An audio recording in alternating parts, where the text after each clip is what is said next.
Certainly. Below is part 1 of your story, written in simple and basic English, in third-person style, without headings. The segment focuses on building a setting, introducing characters, and setting up the conflict. The message went out like a scream into the void. It wasn't a fancy broadcast or some diplomatic plea, it was raw, desperate, and filled with panic. The people of Virix 9 were dying. Their small colony had been peaceful for decades, tucked away at the edge of nowhere, far from the wars that tore through other parts of the galaxy. But now, their skies burned with fire.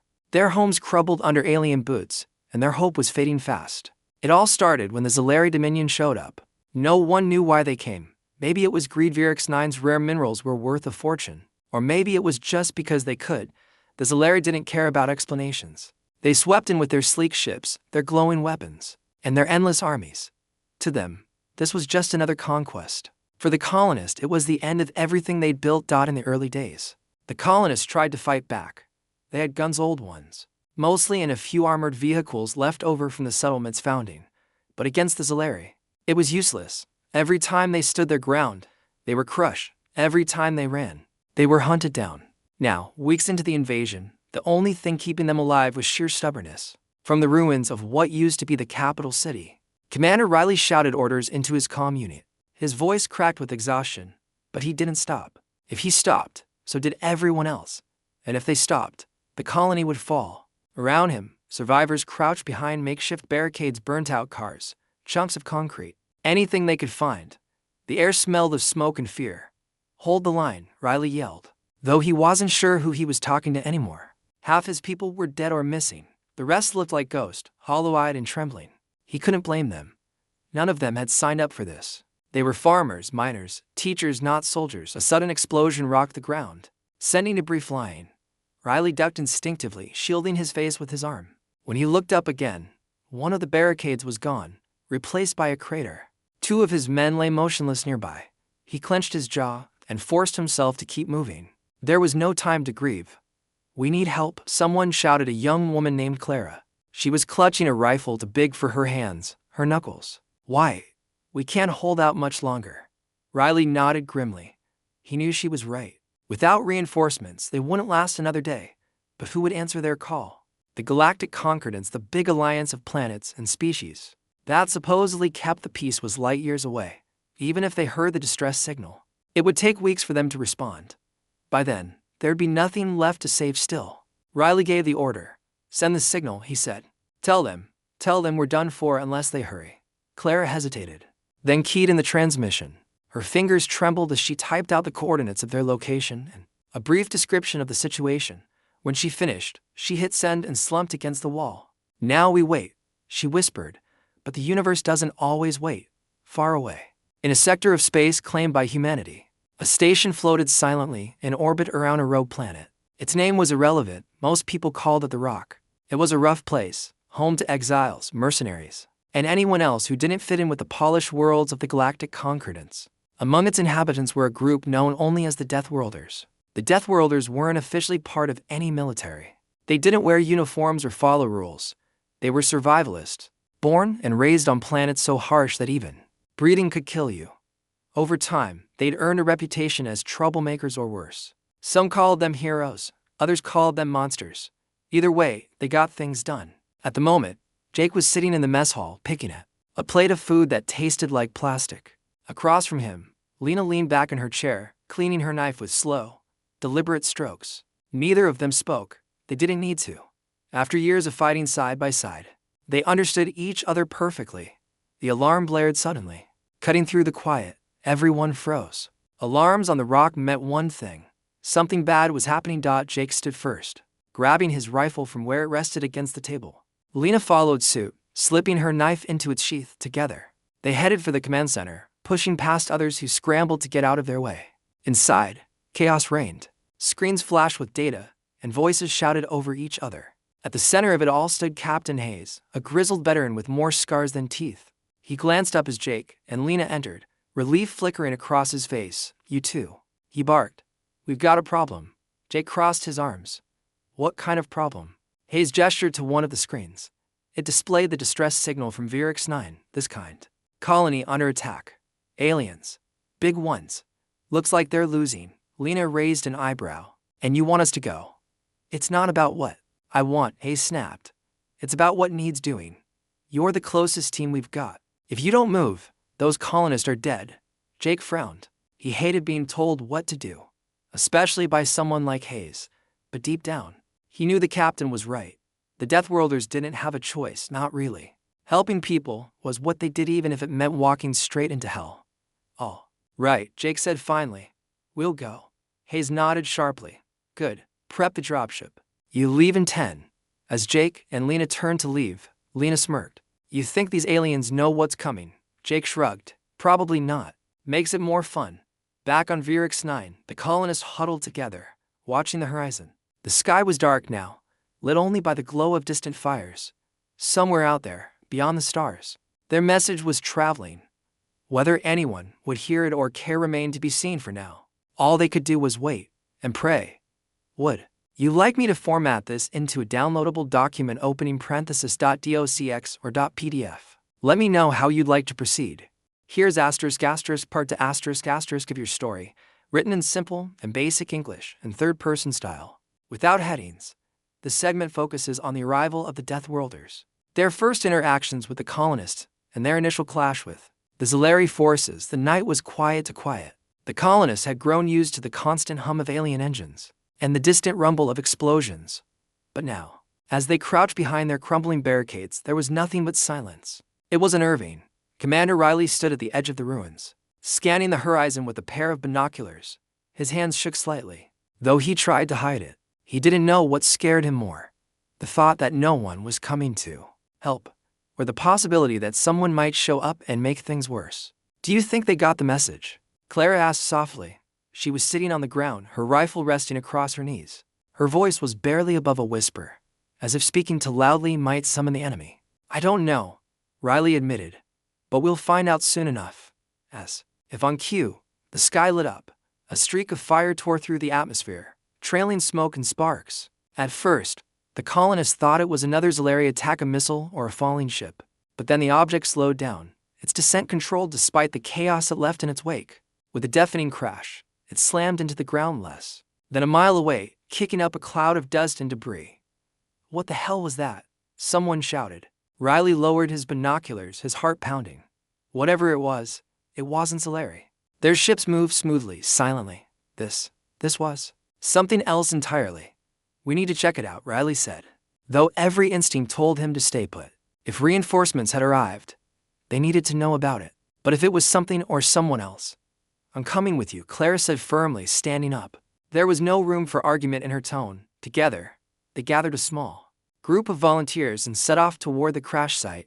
The journey felt longer than it should have, each step weighed down by fear and uncertainty. When they finally reached the source of the disturbance, they stopped in their tracks. The object wasn't a ship, at least, not like any ship they'd ever seen. It was battered and scarred, patched together from scraps of metal and wires. Smoke still rose from its hull, and parts of it glowed faintly as if alive. But what truly caught their attention were the figures stepping out of the wreckage. There were 4 of them, dressed in mismatched armor that looked like it had been scavenged from a dozen different sources. Their faces were hidden behind helmets, but their movements were sharp and deliberate. They carried weapons that seemed almost primitive compared to the sleek technology of the Zalari. But there was something about the way they held them that made the colonist uneasy. One of the figures stepped forward, removing his helmet to reveal a face lined with scars and dirt. His eyes scanned the group quickly, taking in every detail. When he spoke, his voice was calm but commanding. You the ones who sent the distress signal? He asked. Riley nodded hesitantly. Yeah. We're under attack. Aliens. They're everywhere. The man smirked, a flash of teeth in the dim light. Aliens, figures. Name's Jake. This is Lena. He gestured to the woman beside him, who gave a curt nod. We're here to help. Clara blinked, unsure whether to feel relieved or terrified. Help? You're kidding, right? Look at you. You're outnumbered, outgunned. Jake chuckled, cutting her off. Kid, we've faced worse. Trust me. Before anyone could respond, the sound of engines filled the air. The group turned to see a squadron of Zalari drones sweeping across the landscape, their glowing lights cutting through the darkness. The aliens had spotted them. Get down, Riley shouted, dropping to the ground. The others followed suit.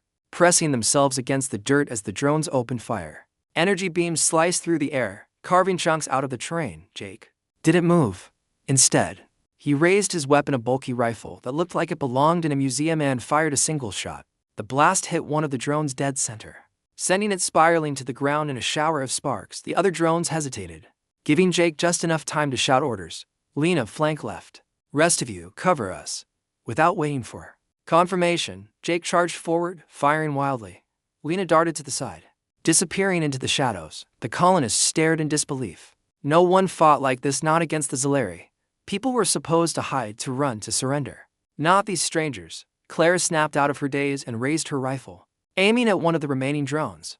Beside her, Riley did the same. Together, they provided covering fire as Jake and Lena closed the distance between them and the enemy. It was over in minutes. The drones lay in pieces, their lights extinguished. The colonists slowly climbed to their feet, staring at the destruction in awe. How did you do that? Clara stammered. Jake shrugged, reloading his weapon. Practice now. Let's get moving. Those things didn't come alone. He led the group back to the ruins, moving quickly but carefully along the way. He questioned Riley about the layout of the colony, the strength of the Zalari forces, and any weaknesses they might exploit.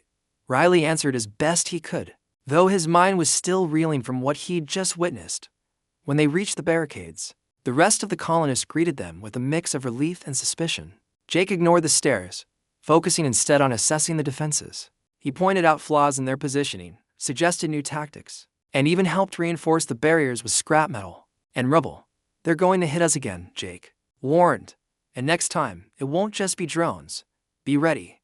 As dawn broke, the Zalari returned. This time, they came in force-troop carriers, armored vehicles, and soldiers armed with energy rifles. The colonists braced themselves, expecting the worst, but Jake and his team weren't afraid. As the first wave of enemies advanced, Jake grinned. Let's show them what happens when you mess with Earth, he said, raising his weapon. The battle that followed was brutal and chaotic. The Zalari relied on precision and coordination, their movements calculated and efficient. The Deathworlders, on the other hand, fought like wild animals, unpredictable, relentless, and utterly fearless. They used the environment to their advantage, setting traps with whatever materials they could find and striking from unexpected angles. By the time the fighting subsided, the Zalari had retreated, leaving behind a trail of wreckage and bodies. The colonists emerged from their hiding places, stunned by what they'd seen. The Deathworlders moved among them, checking for casualties and securing the perimeter. Clara approached Jake, her expression torn between admiration and disbelief. You're insane, she said finally. Jake laughed, wiping blood from his face. Insane? No. Just resourceful. Lena joined them, her knife dripping with alien fluid. So, what's next? Jake glanced at the horizon, where the Zalari fleet still loomed in orbit. Next, we take the fight to them. Would you like this formatted into a downloadable document opening .docx or .pdf? Let me know how you'd like to proceed. Here's ***, part 3 ***, of your story, written in simple and basic English and third-person style. Without headings, the segment explores the Zalari reaction to the Deathworlders' tactics, their growing confusion, and the escalating tension between the two sides. The Zalari commanders were not used to failure. Their species had spent centuries perfecting the art of war, calculating every move, anticipating every outcome, and crushing every opponent. They prided themselves on their efficiency, their precision, their ability to dominate without mercy or hesitation. But now, for the first time in living memory, they faced something they couldn't understand. Inside the command center of their flagship, Admiral Vexer paced back and forth, his long claws clicking against the polished floor. The room was filled with holographic displays showing maps, troop movements, and surveillance footage. On one screen, a replay of the recent battle played over and over again. It didn't make sense. Nothing about it made sense. They charged us, Vexer growled, his voice low and dangerous. They ran straight into our weapons, ignoring cover, ignoring strategy. It's madness. His second-in-command, Sub-Commander Sila, hesitated before speaking. Perhaps they are desperate, sir. A last attempt to defend their colony. Vexer stopped pacing and turned to face her, his glowing eyes narrowing. Desperation does not explain this. He gestured sharply at the screen. Look at them. They fight like animals, no discipline, no formation. And yet, he trailed off, his expression darkening. And yet they win. Silas shifted uncomfortably. She had seen the reports from the ground troops. Entire platoons wiped out by a handful of these humans. Energy shields bypassed with crude explosives, Drones disabled with traps made from scrap metal. It was absurd, impossible, and yet it kept happening. Could they be some kind of experiment? She ventured cautiously, genetically modified warriors, or machines disguised as organic beings. Vexer shook his head. Unlikely. Our scans show no signs of augmentation or artificial components. They are flesh and blood, fragile like all organics. He paused, his claws flexing involuntarily. But they do not act like organics. They do not fear death. They embrace it. The silence that followed was heavy, broken only by the faint hum of the ship's systems. Both officers stared at the screen, watching as the humans moved through the ruins of the colony, scavenging supplies and fortifying their position. There was a strange energy about them, a chaotic, unpredictable force that defied logic. We need more data, Vexer said finally. Send in the scouts. I want to know everything about them, their origins, their capabilities, their weaknesses. Sila nodded quickly. Yes, sir. But what about the colony? Do we continue the assault? Vexer's lips curled into a snarl. Of course we do. We cannot allow this insult to stand. Prepare the next wave. Double the forces. Burn the planet if necessary. Back on the surface. Jake and Lena stood atop a crumbling building, surveying the battlefield.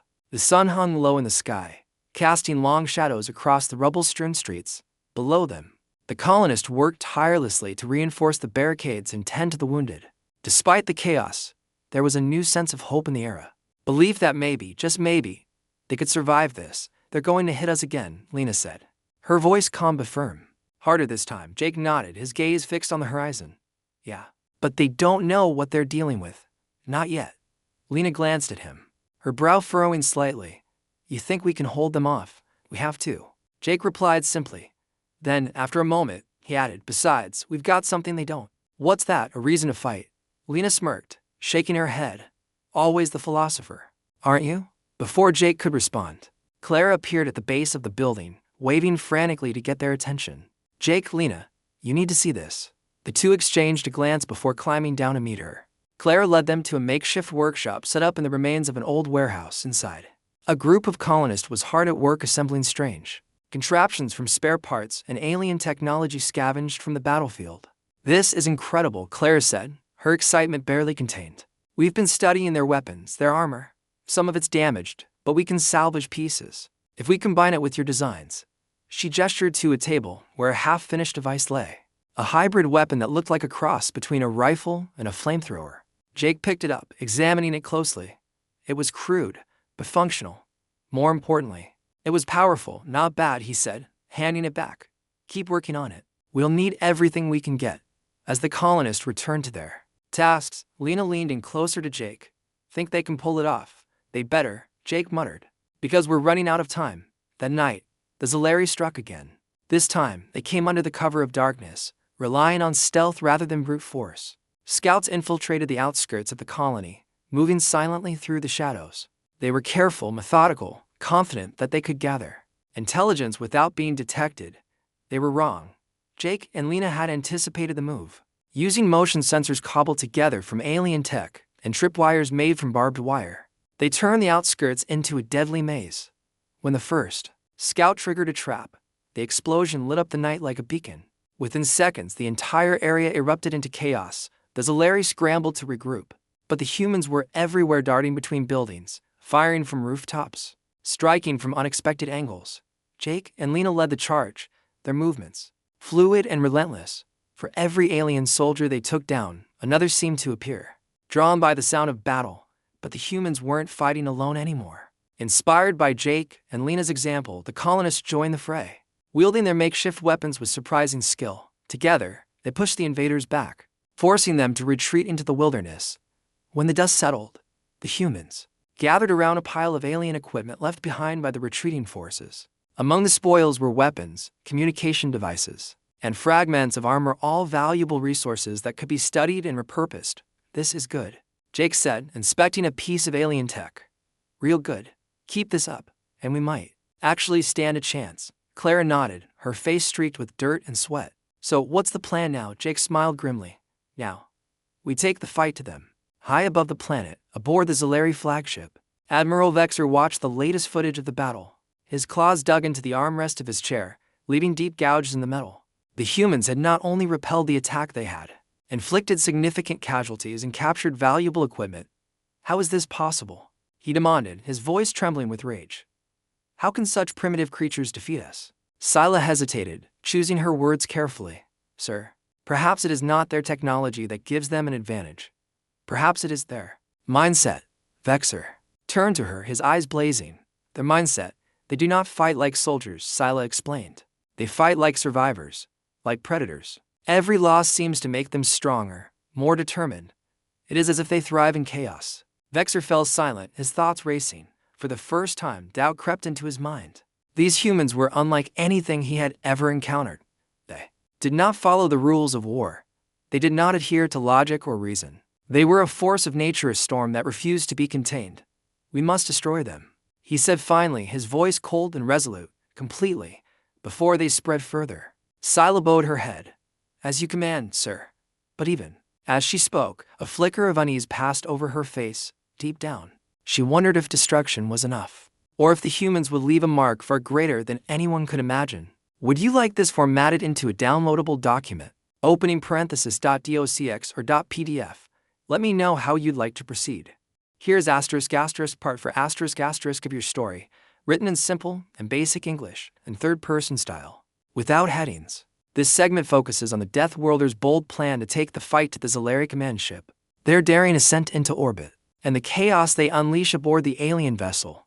The idea was crazy. Even by Jake's standards, it was insane. But sometimes insanity was the only thing that worked. We're going up there, Jake announced, pointing at the massive alien ship hanging in the sky like a second moon, its glowing engines cast an eerie light over the colony, a constant reminder of the threat looming above them. Lena raised an eyebrow. Up there, as in, into space, as in straight onto their flagship, Jake clarified, his tone casual, as if he were discussing dinner plans. We hit them where it hurts, their command center. Clara stared at him, her mouth hanging open. You can't be serious, that's suicide, Jake grinned. Suicide is just another word for unexpected strategy. Besides, we've got this. He held up a crude rocket, a patchwork of scavenged parts and alien tech. It looked like it might fall apart if someone sneezed near it. You built that? Clara asked, her voice tinged with disbelief. Not alone, Jake admitted. The colonists helped. Turns out they're pretty good with tools when they've got motivation. Lena crossed her arms, studying the rocket skeptically. And you really think this tin can is going to get us past their defenses? It doesn't have to be pretty, Jake replied. It just has to work. The plan was risky, but it wasn't random. Using stolen Zalari communication devices, the humans had intercepted fragments of enemy transmissions. They learned that the flagship shields would briefly weaken during a scheduled solar flare, a natural phenomenon that disrupted electromagnetic fields. It was a narrow window, but it was enough. As the flare approached, Jake, Lena, and two volunteers from the colonists, Clara and a quiet mechanic named Ben, climbed into the rocket.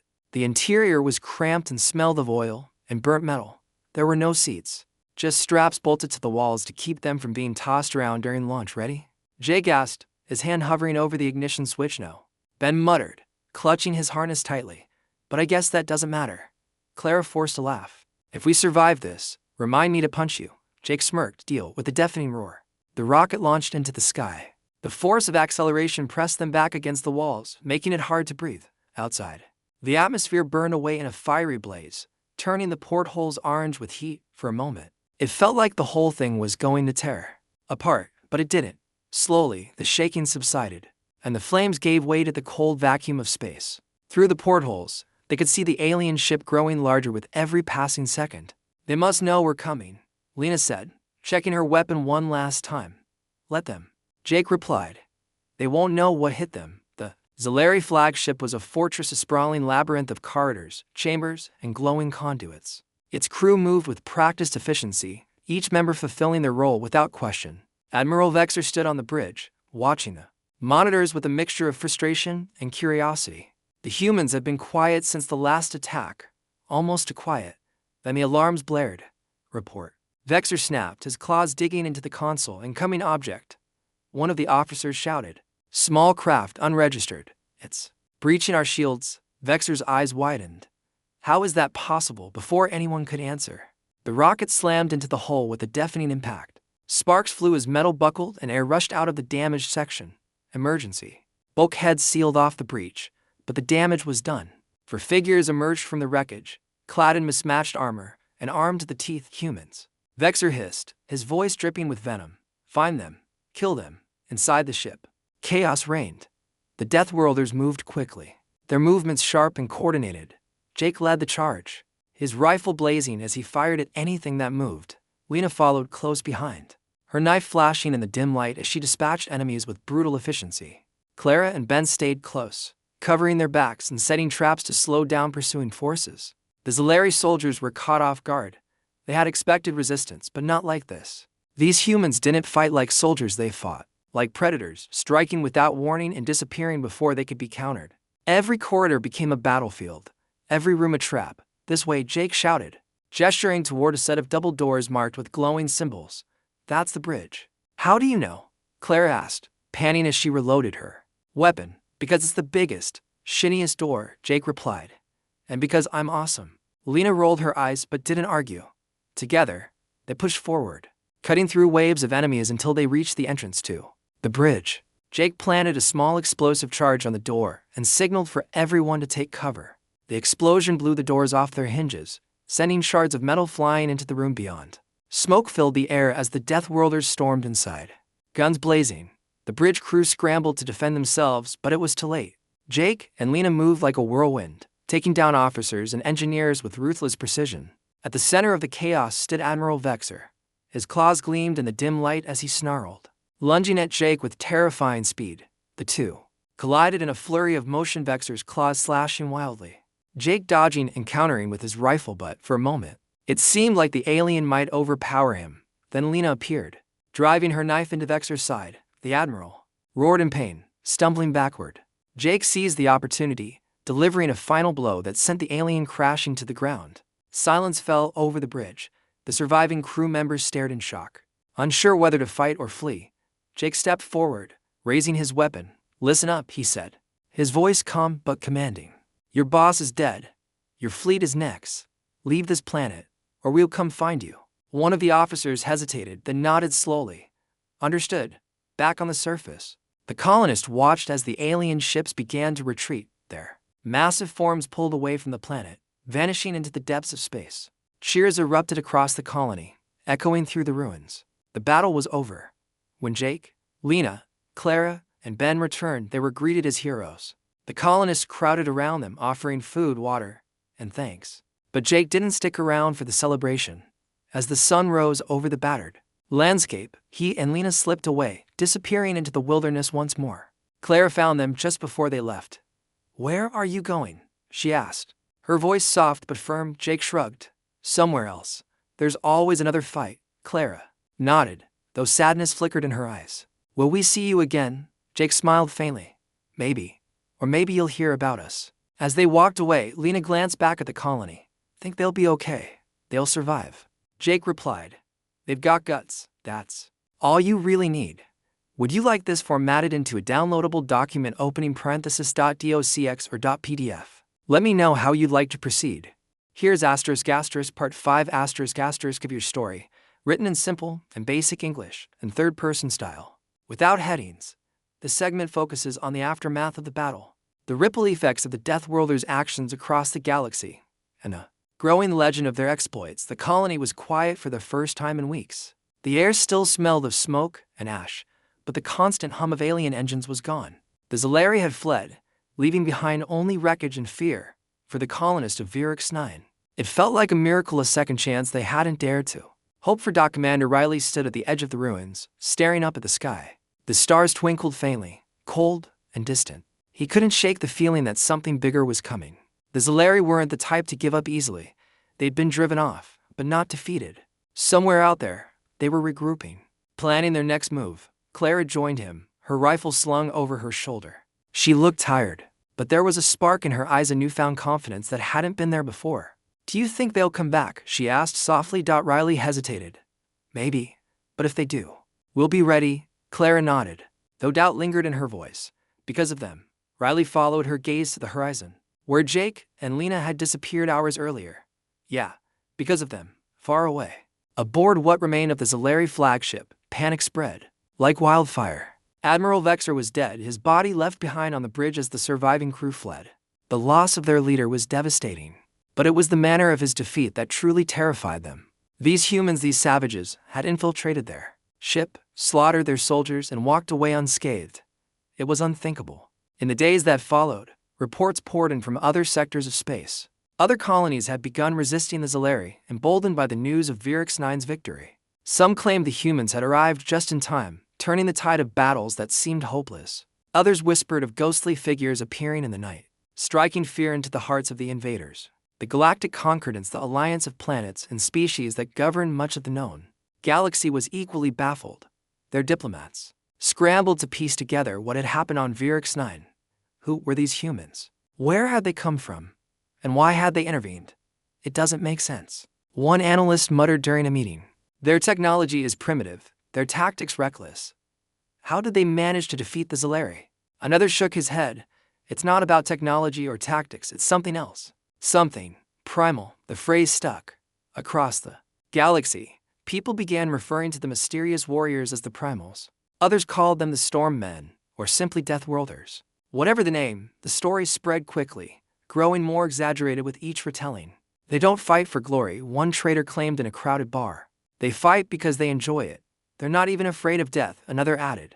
I heard they laugh when they're outnumbered. Some dismissed the tales as exaggerations, but others believed every word.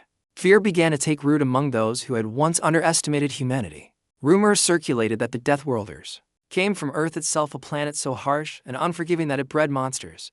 Back on Virix 9, life slowly returned to normal, or as close to normal as it could be after such devastation. The colonists worked tirelessly to rebuild their homes and fortify their defenses. They knew the Zalari might return, but they also knew they could hold their own now. The Deathworlders had taught them how to fight not just with weapons, but with courage and determination. Claire has spent most of her time helping organize the militia. She wasn't the same person she'd been before the invasion. The fear that had once paralyzed her was gone, replaced by a quiet strength. She often found herself thinking about Jake and Lena, wondering where they were and what they were doing. Had they moved on to another fight? Were they even still alive?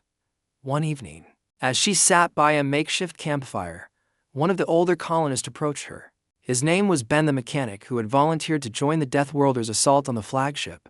He carried a battered datapad in his hands. I thought you'd want to see this, he said.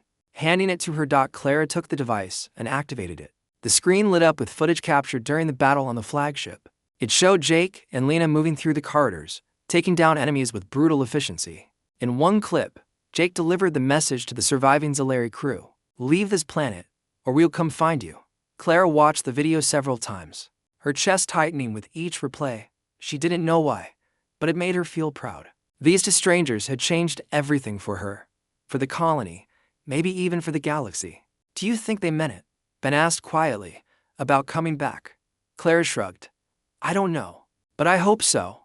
Meanwhile, in the depths of uncharted space, Jake and Lena sat around a small fire made from alien bones. The flames crackled softly, casting flickering shadows across their faces. They had traveled far since leaving Virix 9, putting distance between themselves and the chaos they had left behind. You think they got the message? Lena asked, poking at the fire with a stick. Jake chuckled, leaning back against a rock. Oh, they got it. Whether they understand it is another story. Lena smirked. You think they'll spread the word? They always do, Jake replied. Fear travels faster than light. It was true. Stories of the Deathworlders' exploits had already begun to spread, carried by traders, mercenaries, and refugees. Some told of their bravery, others of their brutality. But all agreed on one thing. The humans of Earth were not to be underestimated. On a distant planet, a group of Zalari commanders gathered in secret, poring over intelligence reports. One of them slammed his fist on the table. This cannot stand. We are superior beings. How can we allow these animals to humiliate us? Another spoke up, his voice calm but firm. We must adapt. If we cannot defeat them directly, we must isolate them, cut them off from the rest of the galaxy. A third commander shook his head. Isolation won't work. Not with humans. They'll find a way. Always. The room fell silent as the weight of his words sank in. Humanity was unpredictable, relentless, and dangerous. And the Deathworlders, they were something else entirely. In the weeks and months that followed, the legend of the Deathworlders grew. Merchants sold trinkets bearing their symbols. Artists painted murals depicting their battles. Even children played games where they pretended to be fearless warriors from Earth. But for all the attention they received, no one knew where they had gone. Some claimed they had returned to Earth, vanishing into its harsh wilderness. Others believed they roamed the stars, seeking out new fights and new challenges. Among the species of the galaxy, opinions varied. Some admired the Deathworlders, seeing them as heroes who stood up to tyranny. Others feared them, viewing them as a threat to peace and order. Still others saw them as a warning, a reminder of what happened when humanity was pushed too far. On Virix 9, Clara stared up at the stars, wondering if Jake and Lena were out there somewhere. She didn't know if she'd ever see them again, but she didn't need to. Their message had been clear. Earth was not just a planet, it was a promise, and the Deathworlders were its keepers. Would you like this formatted into a downloadable document opening .docx or .pdf? Let me know how you'd like to proceed. Here's part 6 of your story, written in simple and basic English and third-person style, without headings. The segment focuses on the lasting impact of the Deathworlders' actions, how their legend grows across the galaxy, and the final reflections on humanity's place among the stars. The galaxy was a big place, too big for any one species to truly understand. Billions of planets, trillions of lives, all swirling together in a chaotic dance of alliances, wars, and survival. But even in such vastness, certain stories stood out. Legends were born not because they were perfect or noble, but because they were unforgettable. And the tale of the Deathworlders had become exactly that. Months passed since the battle on Virix 9. The colonists rebuilt their homes, planted new crops, and tried to move on with their lives. But the scars remained both in the land and in their hearts. They didn't forget what had happened. They couldn't. Every time they looked at the reinforced barricades or the makeshift weapons still scattered around the colony, they remembered the humans who had saved them. Clara often found herself thinking about Jake and Lena. She didn't know where they were now, but she liked to imagine them somewhere else in the galaxy, doing the same thing they'd done here, fighting, surviving, and leaving chaos in their wake. Sometimes, late at night, she would sit by the fire and tell the younger colonist about them. They weren't like us, she would say, her voice soft but steady. They were tougher, stronger, like nothing could break them. The kids listened, wide-eyed, hanging onto every word. To them, Jake and Lena weren't just people, they were heroes, symbols of hope, proof that even the smallest spark could ignite a fire. But it wasn't just the colonists who talked about the Deathworlders. Across the galaxy, their names spread like wildfire. Traders carried the stories from port to port, embellishing them. With each retelling, mercenaries whispered warnings to anyone foolish enough to provoke Earth. Even diplomats, normally cautious and reserved, couldn't resist discussing the mysterious warriors who had humbled the mighty Zalari. One ambassador summed it up best during a meeting of the Galactic Concordance. Earth is no longer just a planet, he said, his tone serious. It is a question, a challenge. What happens when you push humanity too far? You get the Deathworlders. The room fell silent after that. No one argued. Everyone knew it was true. On a distant moon, a group of Zalari scientists worked tirelessly in a secret lab. Their task was simple, yet daunting. Figure out how to defeat the Deathworlders. Not just the individuals, Jake, Lena, and their kind, but the entire concept of them. What made these humans so dangerous? Was it their technology? Their tactics? Or was it something deeper? One of the researchers, a young female named Scylla, stared at a holographic display of Earth. The planet looked beautiful from space blue oceans, green continents, white clouds. But she knew better than to trust appearances. Beneath its surface lay deserts, jungles, mountains, and storms. It was a world of extremes, harsh and unforgiving. A death world. Is it the environment? Scylla murmured, more to herself than anyone else. Does the planet shape them? Her colleague, an older male named Kale, shook his head. It's not just the planet. It's their nature. Humans are survivors. They adapt. They endure. And when they fight, they don't stop until the enemy is gone. Scylla frowned. So, what do we do? How do we fight something like that? Kale hesitated before answering. We don't. Not directly. We avoid them, isolate them, make sure they never reach our worlds. But what if they do? Scylla pressed. What if they come for us? Kale didn't answer. He didn't need to. The fear in his eyes said everything. Back on Earth, few people paid attention to the events unfolding in the stars. The planet was chaotic enough on its own, cities crumbling under pollution, governments struggling to keep order, and nature reclaiming what little land remained untouched. Yet, despite all the challenges, humanity thrived. People built, fought, loved, and survived. They always had. They always would. In a remote corner of Siberia, a group of hunters gathered around a campfire, sharing stories of their latest expeditions. One of them, a grizzled man named Victor, spoke of strange lights he'd seen in the sky. Ships, he called them, not ours. Someone else's. His companions laughed, dismissing his words as nonsense. But deep down, they wondered, what if he was right? What if aliens really were watching them? And if they came, would humanity be ready? Farther south, in the ruins of an old city, a young woman named Anya scavenged for supplies. She moved silently, her movements sharp and deliberate. The streets were dangerous, filled with rival gangs and wild animals, but she didn't care. She had survived worse. As she climbed to the top of a crumbling building, she paused to look at the stars. For a moment, she imagined what it would be like to leave Earth to travel among the stars and see the galaxy beyond. Then she shook her head and smiled bitterly. Good luck to whoever tries, she muttered. They'll need it. Meanwhile, in the depths of uncharted space, Jake and Lena continued their journey. They had no destination in mind, no grand plan. They simply moved from one fight to the next, helping those who needed it and punishing those who deserved it. Along the way, they picked up other survivors, stragglers, misfits, all drawn to their cause. You ever think about going back? Lena asked one night as they sat around a fire. The flames danced in her eyes, casting shadows across her face. Jake shrugged.